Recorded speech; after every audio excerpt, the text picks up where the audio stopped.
Welcome to Somalinga park ಅವಲ್ಗ YouTube channel ಸ್ನೇಹಿತರೆ. ಇವತ್ತು ನಾವು ಕಂಪ್ಯೂಟರ್ನ ಒಂದು ಸ್ಕ್ರೀನ್ ಮೇಲೆ ಕಾಣುವಂತಹ ಈ ಒಂದು ಸ್ಕ್ರೀನ್ ಮೇಲೆ ಯಾವ ರೀತಿಯಾಗಿ ಗೆಜೆಟನ್ನು ಹಾಕಬೇಕು ಅಂತ ತಿಳ್ಕೊಳ್ಳೋಣ ಸ್ನೇಹಿತರೆ.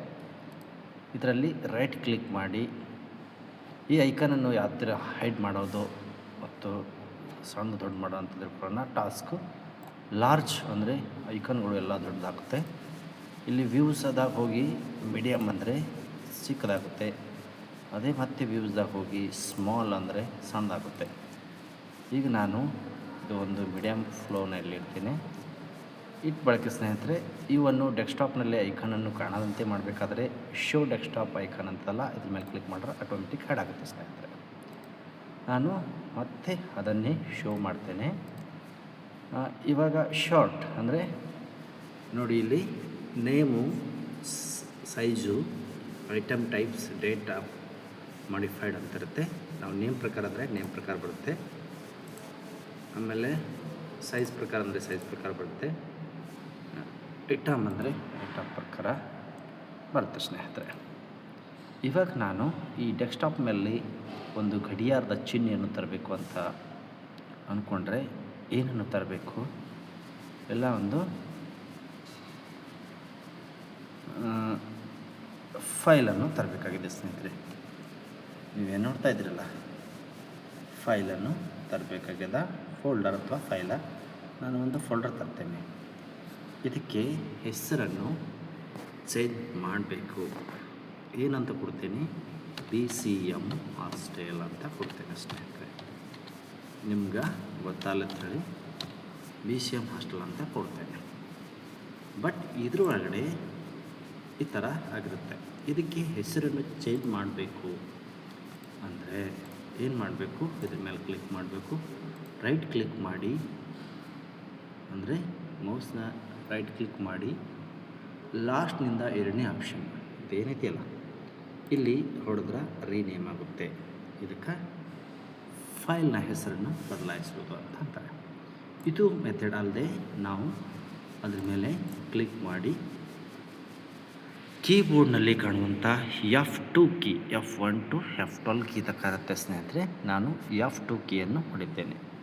ಇಲ್ಲಿ F2 ಕೀ ಮೇಲೆ ಕ್ಲಿಕ್ ಮಾಡೋಕ್ಕೆ ಇಲ್ಲಿ ನಾನು ಕ್ಲಿಕ್ ಮಾಡ್ತೀನಿ ನೋಡಿ ಸ್ನೇಹಿತರೆ. ಹಾಗೆ ಚೇಂಜ್ ಆಗುತ್ತೆ. ಇಲ್ಲಿ ಚೇಂಜ್ ಆಗುತ್ತೆ. ಇಲ್ಲಿ ನಾವು ಮತ್ತೆ ಬರೀ ಹಾಸ್ಟೆಲ್ ಅಂತ ಬರೀತೇನೆ. ಈಗ ಒಂದು ಡೆಸ್ಕ್ಟಾಪ್ನ ಐಕನ್ನ ಹೆಸರನ್ನು ಬದಲಾಯಿಸಬಹುದು ಸ್ನೇಹಿತರೆ. ಹಾಗೆಯೇ ಒಂದು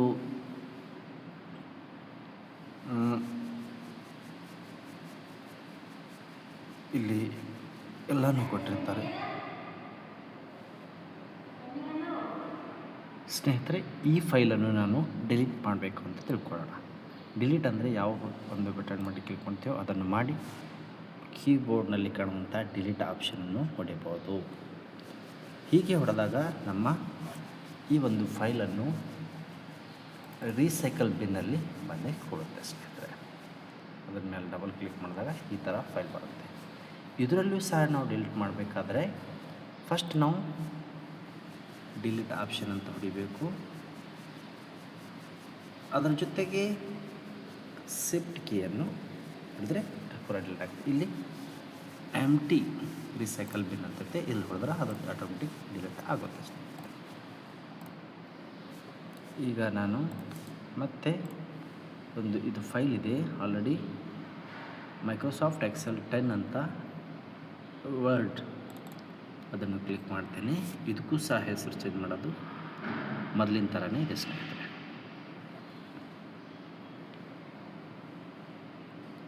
ಈ ಥರ ಬರುತ್ತೆ. ಇದರಲ್ಲಿ ಹೋಮ್, ಇನ್ಸರ್ಟ್,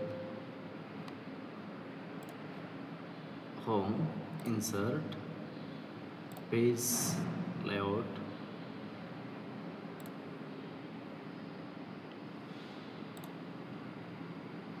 ಆಮೇಲೆ ರೆಫರೆನ್ಸ್, ಮೇಲಿಂಗ್, ರಿವ್ಯೂ ಮತ್ತು ವ್ಯೂ ಅಂತ ಬರುತ್ತೆ. ಇದರಲ್ಲಿ ಅತಿ ಹೆಚ್ಚು ವರ್ಕ್ ಆಗುವಂಥದ್ದು ಈ ಮೊದಲು ಮೂರು ಅಂದರೆ ಹೋಮ, ಇನ್ಸರ್ಟ, ಪೇಜ್, ಲೇಔಟ್ ಈ ಮೂರನ್ನು ತಿಳ್ಕೊಂಡ್ರೆ ವರ್ಡ್ನಲ್ಲಿ 90% ಮುಗಿಯುತ್ತೆ ಸ್ನೇಹಿತರೆ. ಇದರಲ್ಲಿ ಏನು ತಿಳ್ಕೋಬೇಕು, ಒಂದು ವಿಷಯವನ್ನು ನಾವು ಕಾಪಿ ಮಾಡ್ಕೋಬೇಕು ಅಂದರೆ ಇದರ ಒಳಗಡೆ ಇದೆ ಸ್ನೇಹಿತರೆ. ಅಕ್ಷರ ಬದಲಾಯಿಸ್ಕೋಕೆ, ಅಕ್ಷರ ಸೈಜನ್ನು ಚೇಂಜ್ ಮಾಡಲು, ಅಕ್ಷರ ದಪ್ಪ ಮಾಡಲು, ಸಣ್ಣ ಮಾಡಲು, ಅಕ್ಷರಕ್ಕೆ ಮತ್ತು ಬ್ಯಾಕ್ಗ್ರೌಂಡ್ ತುಂಬಲು, ಅಕ್ಷರ ಬಣ್ಣ ತುಂಬಲು, ಅಕ್ಷರ ಸ್ಟೈಲನ್ನು ತುಂಬಲು ಸ್ನೇಹಿತರೆ. ಇಲ್ಲಿ ಏನು ಕೊಟ್ಟಿರ್ತಾರೆ ಅವರು CLT ದಲ್ಲಿ ಅಂತಂದರೆ ಅಕ್ಷರನ ಗಾತ್ರ ಬದಲಾಯಿಸೋದು ಕೊಡ್ಬೋದು, ಅಕ್ಷರನ ಒಂದು ಕ್ಯಾಮ್ರೇಜ್ ಬೇರೆ ಬೇರೆ ಥರ ಕೊಡ್ಬೋದು ಸ್ನೇಹಿತರೆ. ಎಲ್ಲ ಅಕ್ಷರಗಳನ್ನು ನಾವು ಒಂದು ಸಲ ನೋಡಿಕೊಂಡೇವೆ ಅಂತಂದ್ರೆ ಆ ಅಕ್ಷರಗಳನ್ನು ಚೇಂಜ್ ಮಾಡಿ ಅಂತ ಕೇಳ್ತಾರೆ ಸ್ನೇಹಿತರೆ. ಇಲ್ಲಾದರೆ ಇಲ್ಲಿ ಕೊಟ್ಟಿರ್ತಾರೆ aligns text left, centre, right and justify. ಇಲ್ಲಿ ಅಕ್ಷರಗಳ ಮಧ್ಯೆ ಇರುವ ಲೈನನ್ನು ನಾವು ತೆಗಿಬಹುದು. ನಿಮಗೆ ಒಂದು ಇದನ್ನು ತೋರಿಸ್ತೇನೆ.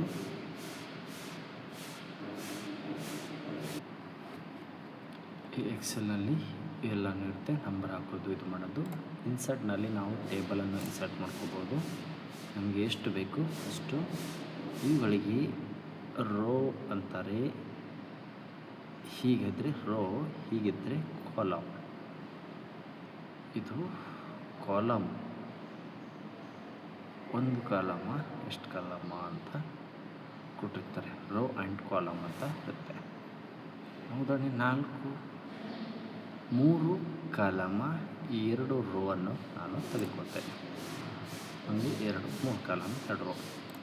ಇದಕ್ಕೆ ನನಗೆ ಬೇಕಾದ ಹಾಗೆ ನಾನು ಇದು ಮಾಡ್ತೇನೆ. ಇಲ್ಲಿ ಡೌನ್ ಮಾಡ್ಕೋಬೋದು. ಇಲ್ಲಿ ನನಗೆ ಸಂಬಂಧಪಟ್ಟಾಗೆ ಎಷ್ಟು ಬೇಕಷ್ಟು ಇದು ಹಾಕಿಸ್ಕೊಬಹುದು. ಈಗ ನಿಮಗೆ ಆ ಸೈಡ್ ಬೇಕಿಲ್ಲ, ಆ ಸೈಡ್ ಹಾಕಿಸ್ಕೊಬಹುದು. ಈ ಥರ ನಿಮಗೆ ಬೇಡವಾದ ಭಾಗವನ್ನು ಹಾಕಿಸ್ಕೊ ಸಾಧ್ಯ ಇದೆ ಅಂತ ಹೇಳ್ತಾರೆ. ಇನ್ಸರ್ಟ್ನಲ್ಲಿ ನಾವು ಪಿಕ್ಚರನ್ನು ಸಹ ಡೌನ್ಲೋಡ್ ಮಾಡ್ಕೋಬೋದು. Clip art, shapes, smart work, chart, screenshot. ಇದು ಸ್ಕ್ರೀನ್ಶಾಟನ್ನು ತೆಗೆದುಕೊಳ್ಬೋದು. ನಾವು ಎಲ್ಲಿ ನಮ್ಗೆ ಬಿದ್ದಿರ್ತದೆ ಅಲ್ಲಿ ತನಕ ನಾವು ಸ್ಕ್ರೀನ್ಶಾಟನ್ನು ತೆಗೆದುಕೋಬಹುದು. ಇಲ್ಲಿ ನಾನು ಹೊಡೆದು ರೈಟ್ ಕ್ಲಿಕ್ ಮಾಡಿ ಪೇಸ್ಟ್ ಅಂತಂದ್ರೆ ಆ ಸ್ಕ್ರೀನ್ಶಾಟನ್ನು ಇಲ್ಲಿ ಬಂದುಬಿಡ್ತದೆ. ಹೀಗೆ ಎಲ್ಲ ವರ್ಕನ್ನು ಸಹ ನಾವು ಮಾಡ್ಕೋಬೋದು ಸ್ನೇಹಿತರೆ. ಮತ್ತು ಪೇ ಲೇಔಟ್ನಲ್ಲಿ ಏನಿದೆ ಅಲ್ಲಿ page margin, landscape and Torrent, page size, columns ಪತ್ರಿಕೆಗಳಲ್ಲಿ ಬರುತ್ತೆ. ವಾಟರ್ ಮಾರ್ಕ್, ವಾಟರ್ ಮಾರ್ಕ್ ಮತ್ತು ಟೆಕ್ಸ್ಟ್ ವಾಟರ್ ಮಾರ್ಕ್ ಬರ್ತದೆ. ಪೇಜ್ ಕಲರ್, ಬಾರ್ಡರ್ ಅಂತ ಬರುತ್ತೆ. ಉದಾಹರಣೆಗಾಗಿ ನಿಮಗೆ ಒಂದು ಬಾರ್ಡರ್ ಹಾಕಿ ಒಂದು ವಾಟರ್ ಮಾರ್ಕನ್ನು ನಾನು ನಿಮಗೆ ತೋರಿಸ್ತೀನಿ. ಕಸ್ಟಮೈಸ್ ವಾಟರ್ ಮಾರ್ಕ್ ಅಂತ ಅನ್ಬೇಕು. ಕಸ್ಟಮೈಸ್ ವಾಟರ್ ಮಾರ್ಕ್ ಅಂದಾಗ ಸ್ವಲ್ಪ ಇದು ಬರುತ್ತೆ. ಇಲ್ಲಿ picture water mark, text water mark ಅಂತ. ನಾನು ಪಿಕ್ಚರ್ ವಾಟರ್ ಮಾರ್ಕ್ ಹಾಕಿ ನಿಮಗೆ ತೋರಿಸ್ತೇನೆ. ಯಾವುದಾದ್ರೂ ಪಿಕ್ಚರ್ ಇತ್ತು ಅಂದರೆ ಅದು ವಾಟರ್ ಮಾರ್ಕ್ ಹಾಕಿ ನಾನು ನಿಮಗೆ ತೋರಿಸ್ತೇನೆ. ಇದು ಪಿಕ್ಚರ್ ಇದೆ, ಈ ಪಿಕ್ಚರ್ನ ಒಂದು ವಾಟರ್ ಮಾರ್ಕ್ ಹಾಕಿ ನಾನು ಅಪ್ಲೈ ಅಂತ ತೋರಿಸ್ತೇನೆ ಸ್ನೇಹಿತರೆ. ಇಲ್ಲಿ ಭಾಳಷ್ಟು ಡಿಮ್ಮಾಗಿ ಕಾಣ್ತಾ ಇದೆಯಲ್ಲ, ಇದು ವಾಟರ್ ಮಾರ್ಕ್ ಅಂತ ಕರೀತಾರೆ. ಇದೇ ಥರ ಸೇಮು ಲೆಟರ್ ವರ್ಕ್ ಮಾರ್ಕು ಹಾಕ್ಬೋದು. ಟೆಕ್ಸ್ಟ್ ಅಂದೆ ಇಲ್ಲಿ BCM ಅಥವಾ ನಾನು ಒಂದು 4 ನಂಬರ್ ಹಾಕ್ತೇನೆ. ಈ ನಂಬರನ್ನು ಹಾಕಿ ನಾವು ಓಕೆ ಅಂತ ಕೊಟ್ಟಾಗ ನಮಗೆ ಇಲ್ಲಿ ವಾಟರ್ ಮಾರ್ಕ್ ಕಾಣ್ತಾ ಇದೆ. ಈ ಥರ ಮಾಡ್ಬೋದು. ಇಲ್ಲಿ ಬಾರ್ಡರ್ ಹಾಕಿದೆ. ಇಲ್ಲಿ ಪೇಜ್ ಕಲರ್ ನಮಗೆ ಬೇರೆ ಬೇಕಾಗಿದೆ ಬೇಕು, ನಮ್ಗೆ ಯಾವ ಕಲರ್ ಬೇಕು ಆ ಕಲರನ್ನು ಟೆಕ್ಸ್ಟ್ ಮಾಡ್ಕೋಬೋದು. ಇಲ್ಲಿ ಇರುತ್ತೆ ಮತ್ತು ಎಲ್ಲನೂ ಬರುತ್ತೆ ಸ್ನೇಹಿತರೆ. ಮತ್ತೆ ಮುಂದಿನ ವಿಡಿಯೋದಲ್ಲಿ ಸಿಗೋಣ. ಇದನ್ನು ನೋಡಿದ ನಿಮ್ಮೆಲ್ಲರಿಗೂ ಧನ್ಯವಾದಗಳು. Thank you for watching.